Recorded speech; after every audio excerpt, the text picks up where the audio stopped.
It's been said many times that there is strength in numbers, and my next guests believe that is especially true when women gather. They have seen that strength firsthand and felt the inspiration, the positivity, and the power that is produced when mothers, sisters, daughters, and friends come together, which gives extra meaning to your casual girls' night out. I'm with Emily, Belle, Freeman, and Katie Hughes, which means it's a great day for me. So glad to see you, friends. It's been a long time. They're the co-authors, of course, of the book, The Gathering Home, and they are the forces behind several female communities and events, and you both believe strongly, I know, in this power of women, which we get to talk about and celebrate today. It's so good to see both of you. We're so happy to be back. I feel the force right here. So it was hard to know how to appropriately set up these wonderful women. You have your hands in so many wonderful things, but you are the co-creators of Multiply Goodness, an online community of about 31,000 women strong.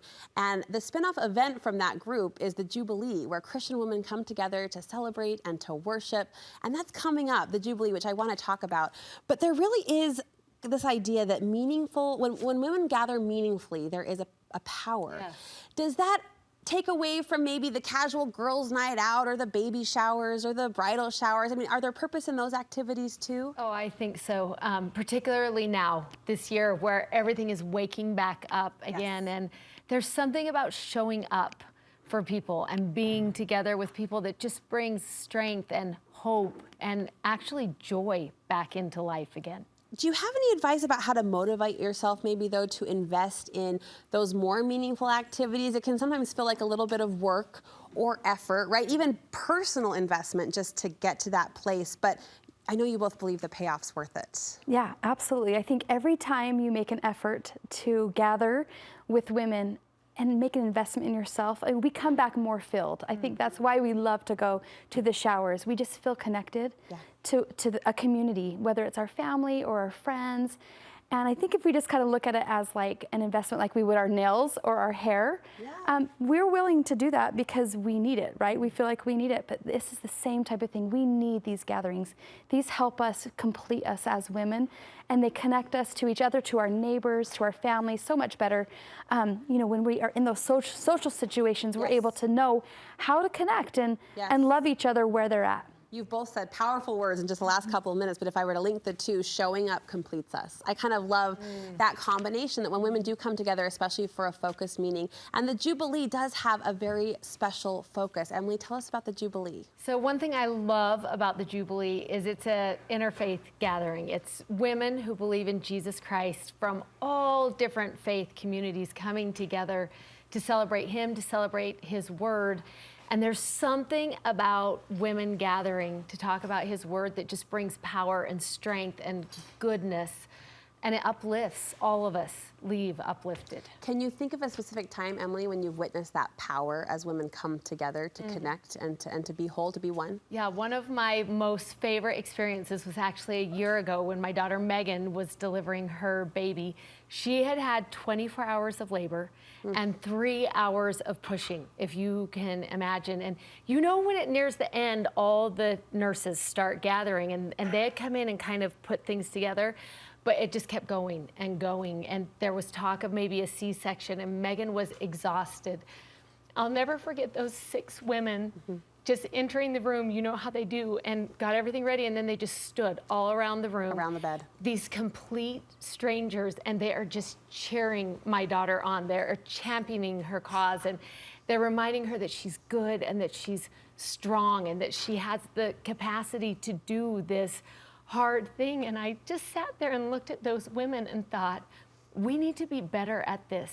We need to be better at championing the cause of the women around us to say, you are good and you are strong and you are in the enough. everyday moments too. In the everyday moments. And when that baby came finally, and the cheer from those women that just went up in that room, and then they did what they do, right? They hovered around the new mom and this crying babe, and they were these givers of life in that moment. And I think to myself, that is what we are. We are givers of life. And sometimes that is literally, but most often it is figuratively, that when we gather together, we are life-giving to each other, and there is power in that. That's a powerful story. That's a powerful story, and it does underscore this idea of how can we bring that power to the everyday. I emphasize that because I do think as women we show up for the big moments, right? The big occasions, which is wonderful, not to take away from that, but there are those little everyday life moments that we need that sustenance as well, that emotional sustenance.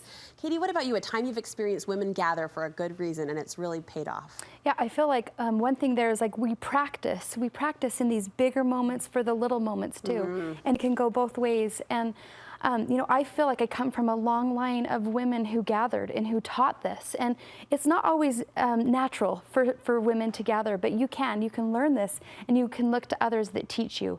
So in one instance, you know, my mom and my aunts, they always gathered our cousins for women's retreats, and that was a beautiful thing. Or there would be an apple tasting evening, or all kinds of things through the night. And just my aunt passed away earlier this summer, and she was on hospice and she was nearing the end, but she was still able to gather. And she called a birthday party, June 4th, and we all gathered around. And in this beautiful moment, we were able to like actually say things to each other, maybe things that you wish you would have, you know, wouldn't be able to after they pass. And I thought, this is gathering, to be able to, it didn't look perfect. She wasn't able to do anything except be there and be present and connected with those. But I love that legacy, and I love that we get to teach this as women. And if it doesn't come naturally, we can learn it and we can establish it. I love that you've emphasized that. I have a couple of dear friends that came to mind as you talked about it. It doesn't always come naturally, but that desire to connect and come together is one that can be learned. And wise words to say that the big moments prepare us for the smaller moments, the in-between moments. I love that as well. Ladies, I adore both of you. I'm excited for the Jubilee. Give us the details. When is it happening? So August 20th.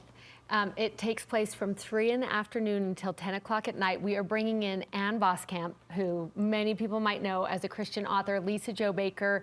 I will be speaking. There's a Christian band coming in. My daughter, Grace, is also going to be speaking. So a lot of just uplift, but then little tents, not little, gigantic, huge Jubilee tents, where we're going to be talking about how to study Scripture, and a beautiful art gallery that is going to talk about grace. And we're celebrating Esther and Esther courage and her story. And it's just going to be an amazing summer night that will be unforgettable. So inspiring. I can't wait. I'm hoping to be there. My fingers are crossed it works out this year. How can we register? You can go to thejubileegathering.com. There's tickets there. There's all the information there. We'd love to have anyone come. Thank you for the invitation, and thanks for the wonderful work that you ladies do championing women in the way that you do. We'll be right back.